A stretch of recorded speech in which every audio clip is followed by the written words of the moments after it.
ஹரஹர சங்கர ஜெய ஜெயசங்கர. ஸ்ரீ மகாபெரியவா சரணம். தெய்வத்தின் குரல் இரண்டாம் பாகம். குரு நம்மை நாமாக்குகிறவர். ஒரு ராஜா ராணி கதை. ராஜா ஒருத்தன். ராஜா என்றிருந்தால் சத்ரு ராஜா, யுத்தம் எல்லாமும் இருக்கத்தானே செய்யும். இந்த ராஜாவை எதிர்த்து எதிரி ராஜா வந்தான். இவனுடைய துரதிர்ஷ்டம், யுத்தத்தில் இவன் தோற்று போனான். வெற்றி இல்லாவிட்டால் வீரஸ்வர்க்கம் என்று சில ராஜாக்கள் யுத்த பூமியிலேயே உயிரை விட்டு விடுவார்கள். இன்னும் சில ராஜாக்கள் தோற்று போனால் ஓடி ஒதுங்கி பதுங்கிக் கொள்வார்கள். இவர்கள் எல்லோருமே வீரத்திலோ மானத்திலோ குறைந்தவர்கள் என்று அர்த்தமில்லை. பாய்கிற புலி பதுங்கும் என்கிற மாதிரி இவர்கள் பதுங்குவது பிற்பாடு படையெடுத்து பழி வாங்குவதற்காகத்தான். மகா சூரர்களும் மானஸ்தர்களுமான ராஜபுத்திர ராஜாக்கள் கூட இப்படி முஸ்லிம்களின் படையெடுப்பின் போது ஓடி போய் பிறகு பெரிய சைனியம் திரட்டி கொண்டு வந்து சண்டை போட்டிருக்கிறார்கள். என் கதை ராஜாவும் தோற்று போனவுடன் பிராணஹத்தி பண்ணி கொள்ளாமல் ஓடி போய் விட்டான். அவன் மட்டுமாக ஓடவில்லை, அவனது பத்தினியையும் குதிரை மேல் வைத்துக் கொண்டு ஓடினான். அப்போது அவள் நிறை கர்ப்பிணி. இந்த நாளில் அண்டர் கிரவுண்டாக போவது என்ற மாதிரி அப்போதும் உண்டு. இந்த ராஜாவுக்கு ரொம்பவும் அபிமான மந்திரி இப்படித்தான் தலைமறைவாகி விட்டான். ராஜாவும் ராணியும் தப்பித்து ஓடியது அவனுக்கு மட்டும் அப்போதே தெரியும். ராஜாவின் குதிரை வனப்பிரதேசத்தில் போய்க் கொண்டிருந்தது. அவனை தேடி பிடித்து வர சத்ரு ராஜா நாலா பக்கமும் குதிரைப்படையை அனுப்பியிருந்தான். அவர்களில் சிலர் இந்த காட்டுக்கே வந்துவிட்டார்கள். ராஜா போவதை தூரத்தில் பார்த்து அவனை பின்தொடர்ந்து துரத்தி வந்தார்கள். இவனை துரதிர்ஷ்டமும் துரத்தி கொண்டு வந்தது. சத்துருக்கள் கிட்டே கிட்டே வந்து விட்டார்கள். பக்கத்திலே ஒரு வேடன் குடிசை இருந்தது. அதை பார்த்ததும் ராஜாவுக்கு ஒரு யோசனை தோன்றிற்று. குதிரையை நிறுத்தி அதிலிருந்து இறங்கினான். ராணியையும் இறக்கினான். சத்துருக்கள் என்னை விடமாட்டார்கள்.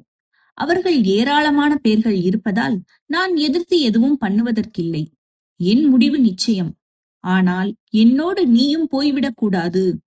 ஏன் சொல்கிறேன் என்றால், என்னால் பழிவாங்க முடியாவிட்டாலும் இப்போது நீ கர்ப்பவதியாக இருக்கிறாய் அல்லவா? உனக்கு நம் குலம் விளங்க ஒரு புத்திரன் பிறந்தாலும் பிறக்கலாம். பிறக்கப் போகும் பிள்ளையாவது சத்ருவை ஜெயித்து ராஜ்யத்தை மறுபடியும் நம் பரம்பரையின் கைக்கு கொண்டு வர வேண்டும். ஆகையால் நீ பதிவிரதை என்பதற்காக என்னோடு செத்து போவதை விட என் மனோரதத்தை பூர்த்தி பண்ணுவதற்காகவே உயிரோடிருந்து பிள்ளையை பெற்று வளர்க்க வேண்டும். இந்த வேடன் குடிசையில் அடைக்கலம் புகுந்து பிழைத்துக்கொள் என்று ராணியிடம் ராஜா சொன்னான். அவளுக்கு அது தாங்க முடியாத கஷ்டமாகத்தான் இருந்தது. ஆனாலும் ராஜ தர்மம் என்ற ஒன்று, அதற்கென்றே மானம் கௌரவம் என்றெல்லாம் இருந்ததால் பதியின் வார்த்தையை அவளால் தட்ட முடியவில்லை. புருஷன் சொல்வதுதானே நமக்கு வேதம். அவன் சா என்றால் செத்து போக தயாராக இருக்கிற மாதிரியே செத்துப்போவதுதான் சந்தோஷம் என்கிற ஸ்திதியில் அவன் சாகாதே, நீ உயிரோடுதான் இருக்க வேண்டும் என்றால் அதையும் நாம் கேட்டுத்தான் ஆக வேண்டும் என்று தன்னைத்தானே ஒரு மாதிரி தேற்றிக்கொண்டு குடிசைக்குள் போய் மறைந்து கொண்டு விட்டாள். சத்ரு வீரர்கள் வந்து ராஜாவை பிடித்து கொண்டார்கள். அவன் கதை அதோடு முடிந்தது. அவர்களுக்கு ராணியையும் இவன் கூட அழைத்து வந்தது தெரியாது. தனக்கு என்ன ஆபத்து வந்தாலும் வரட்டும், அவளுக்கு வரக்கூடாது என்றுதான் இவன் குதிரையில் அவளை முன்னே உட்கார வைத்து மறைத்து கொண்டு ஓட்டினான்.